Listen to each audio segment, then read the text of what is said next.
कैले बड़ झूठा प्यार हमके फंसा के जातर ससुरा जानू में होदी राजा के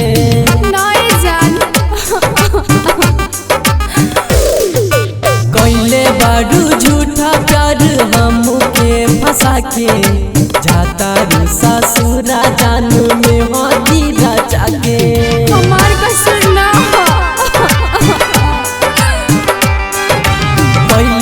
झूठा प्यार हमके फंसा के जाता रे ससुरा जानू में होदी राजा के बात समझा ना।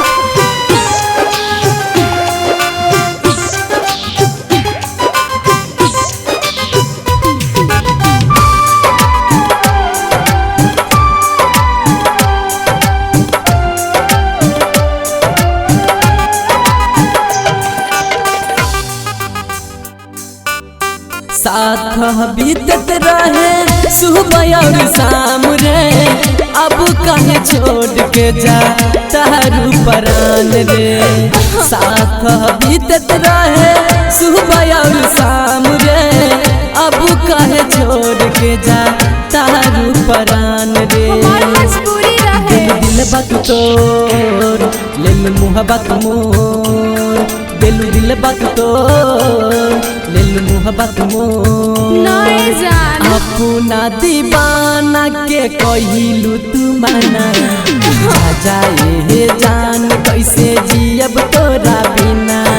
पहले बारू झूठा प्यार हमके फंसा के जाता रे ससुरा जानू में होदी राजा के हमार बात भी सुना ना।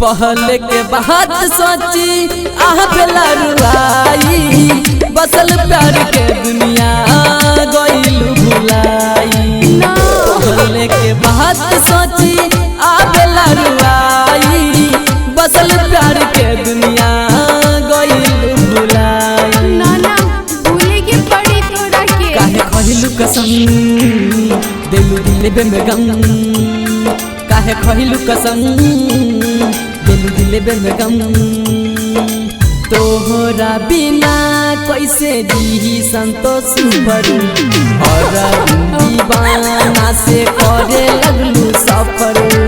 पहले बारू झूठा बारू हमके फंसा के जाता ससुरा जानू में होदी राजा के। पहले बारू झूठा बारू हमके फंसा के जाता ससुरा जानू